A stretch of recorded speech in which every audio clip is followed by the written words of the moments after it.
तो आज हम लोग पढ़ने वाले हैं सिनगैस के बारे में। Syngas mixture of carbon monoxide and hydrogen, ये इसे वाटर गैस बोलते हैं।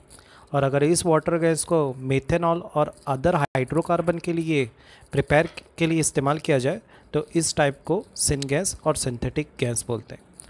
ये गैस सॉडस्ट और स्क्रैप वुड से प्रोड्यूस होती है। इसके प्रोसेस प्रोड्यूसिंग ऑफ सिनगैस के लिए कोल और कोक की ज़रूरत पड़ती है। अगर कोक और कोल को यूज़ किया जा रहा है तो इसे कोल गैसिफिकेशन भी बोल सकते हैं ना। प्रिपरेशन देखते हैं। अगर कार्बन मोनोऑक्साइड और हाइड्रोजन, जिसको हम लोग वाटर गैस बोलते हैं, अगर इसके प्रिपरेशन से अगर अल्कोहल बने, यहाँ पर मिथाइल अल्कोहल बन रहा है और यहाँ पर कोबाल्ट कैटलिस्ट यूज़ किया जा रहा है, तो इस रिएक्शंस को सिनगैस बोलेंगे। Now syngas, the process of producing syngas from coal और कोक इज़ कॉल्ड गैसिफिकेशन। इसकी भी एग्जांपल देख लेते हैं, सेम एग्जांपल से।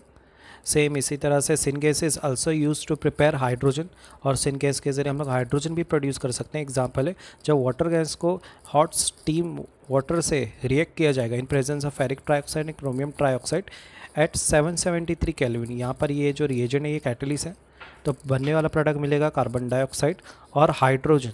तो इसे इस तरह से मैं हाइड्रोजन भी प्रिपेयर कर सकता हूँ। नेक्स्ट कॉन्सेप्ट है वाटर गैस शिफ्टेड रिएक्शन। अब ये क्या है?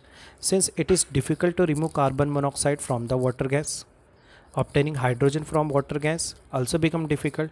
तो ऐसा मेथड जिसके ज़रिए हम लोग कार्बन को रिमूव करके हाइड्रोजन प्रोड्यूस करें, उस मेथड को वाटर गैस शिफ्टेड रिएक्शन बोलते हैं।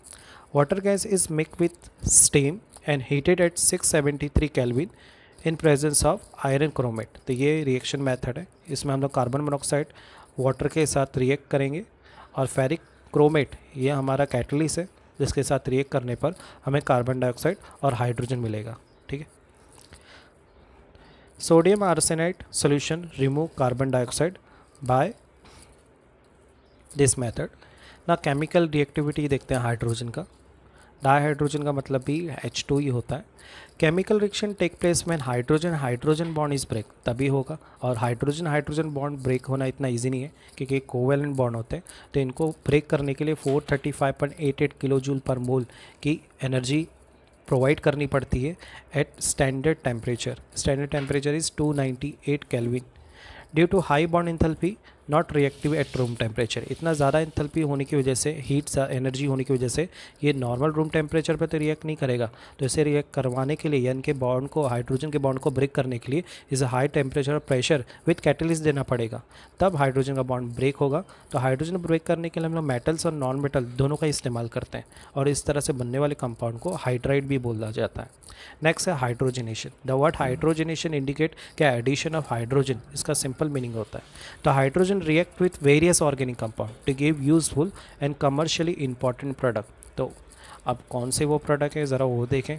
तो रिएक्शन, जब हाइड्रोजन गैस रिएक्ट होता है कोई भी अनसैचुरेटेड ऑर्गेनिक कंपाउंड, तो अनसैचुरेटेड ऑर्गेनिक कंपाउंड में सबसे अच्छे एग्जांपल वेजिटेबल्स ऑयल, वनस्पति घी और एक्सेट्रा रहेंगे इन प्रेजेंस ऑफ कैटलिस्ट। तो ये बनने वाला जो कंपाउंड मिलता है वो हाइड्रोजनेटेड कंपाउंड मिलता है, हाइड्रोजनेटेड कंपाउंड। सो वेजिटेबल ऑयल यहाँ पर रिएक्ट हो रहा है हाइड्रोजन के साथ, तो बनने वाला इन प्रेजेंस ऑफ निकल, यहाँ पे निकल कैटलिस्ट है, 450 केल्विन देना पड़ेगा और 8 to 10 एटमॉस्फेरिक प्रेशर्स है। तो बनने वाला कंपाउंड क्या बन रहा है? घी, जिसको सॉलिड फैट कहा गया है। Oil to solid fat conversion is also called hardening of oils. So remember this concept. The preparation of highly pure dihydrogen, इस मेथड के ज़रिए हम लोग 99.95% मतलब 100% अप्रॉक्सीमेटली प्योर हाइड्रोजन प्रिपेयर कर सकते हैं। और इस मेथड का नाम है इलेक्ट्रोलाइसिस, जिसके ज़रिए हम लोग warm aqueous barium hydroxide solution में रॉड के ज़रिए, जिसमें बिटवीन निकल, ये दोनों इलेक्ट्रोड निकल किए, इसके ज़रिए हम लोग हाइड्रोजन प्रिपेयर कर सकते हैं। नेक्स्ट मेथड है बॉश प्रोसेस। इसके अंदर हम लोग वाटर गैस यानी कार्बन मोनोऑक्साइड एंड हाइड्रोजन को रिएक्ट करेंगे स्टीम वाटर से in presence of ferric trioxide and chromium trioxide. तो बनने वाला प्रोडक्ट मिलेगा कार्बन डाइऑक्साइड एंड हाइड्रोजन। ये मेथड हम लोग पहले भी कर चुके हैं। अब how to separate this two gas, जो दो प्रोडक्ट मिले कार्बन डाइऑक्साइड गैस और हाइड्रोजन, इनको सेपरेट कैसे करेंगे? तो सेपरेट करने के मेथड है, कार्बन डाइऑक्साइड ईजिली वाटर के साथ सोल्यूबल होती है अंडर प्रेशर 20 to 25 एटमॉस्फेयर, और बची हुई जो गैस रहेगी वो कौन सी रहेगी? हाइड्रोजन। और इस तरह से हम लोग हाइड्रोजन कलेक्ट करेंगे। इस मेथड को बॉश प्रोसेस बोलते हैं। नेक्स्ट है इलेक्ट्रोलाइसिस ऑफ ब्राइन सोल्यूशन।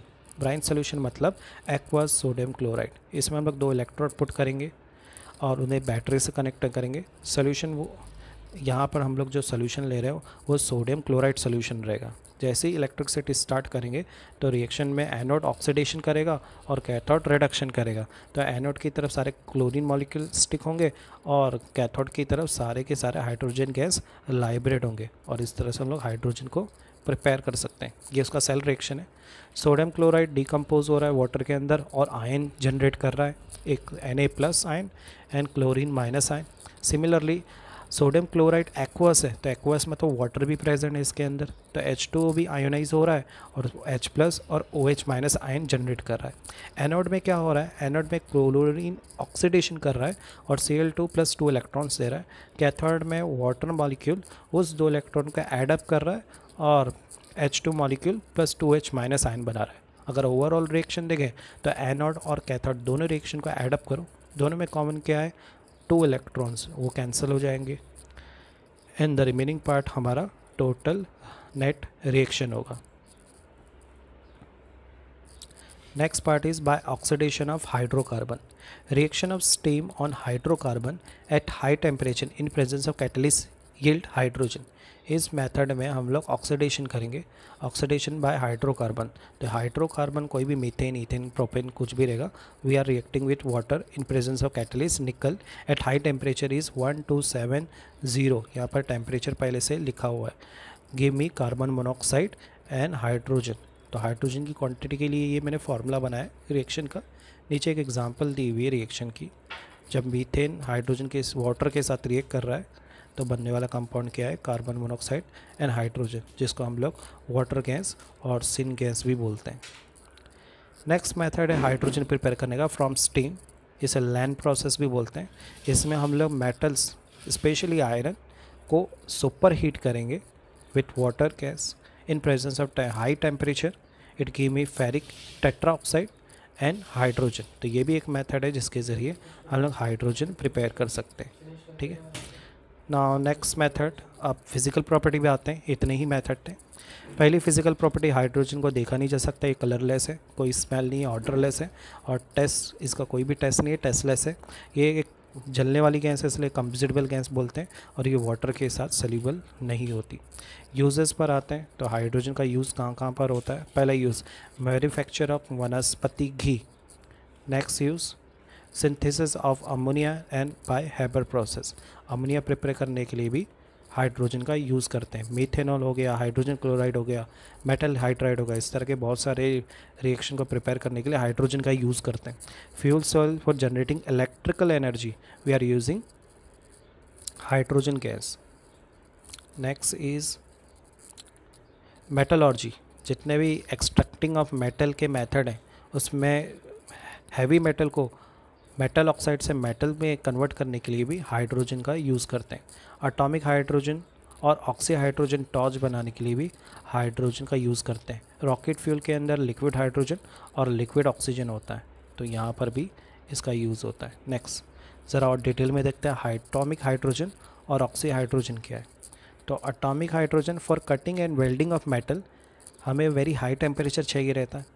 तो atomic hydrogen is produce when hydrogen के मॉलिक्यूल एटमॉस्फेरिक प्रेशर में पास होंगे तो उनमें इलेक्ट्रिक आर्क स्ट्रक होगा between 2 tungsten electrode at 3773 to 4273 kelvin और तब ऑक्सी हाइड्रोजन टॉर्च जनरेट होती है। ये काफ़ी टेम्परेरी तौर पे जनरेट होती है।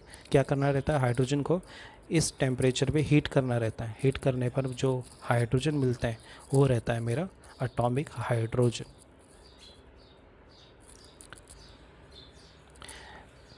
दिस प्रोड्यूस एटॉमिक हाइड्रोजन जिसकी लाइफ बहुत ही शॉर्ट होती है 0.3 सेकेंड और ये काफ़ी रिएक्टिव रहता है और ये इमीडिएटली कन्वर्ट हो जाता है दोबारा मॉलिक्यूल के अंदर। अगर दोबारा मुझे इसको वापस उस एनर्जी में कन्वर्ट करना है तो दोबारा मुझे सेम इसको वापस हीटिंग करना पड़ेगा। तो इसका स्पेशल पर्पज़ क्या है, कटिंग और welding of metal. Next part आता है हाइड्राइड। ना what do mean by hydride, अगर किसी हाइड्रोजन को कंबाइन करेंगे कोई अदर एलिमेंट से, एक्सेप्शन ग्रुप 18 के एलिमेंट नहीं होने चाहिए, तो ये एक बाइनरी कंपाउंड बनाता है जिसको हाइड्राइड बोलते हैं। तो जनरल फार्मूला है इसका EHX, और जिसमें E is my element, X is number of hydrogen atom, example lithium hydride, magnesium hydride और बोरोहाइड्राइड। क्लासिफिकेशन इसमें 3 टाइप्स हैं, आयनिक और सलाइन और सॉल्ट लाइक हाइड्राइड, दूसरा है कोवेलेंट और मॉलिकुलर हाइड्राइड, तीसरा है मेटेलिक और नॉन स्टोचियोमेट्रिक हाइड्राइड। आयोनिक और सलाइन सॉल्ट हाइड्राइड। नेक्स्ट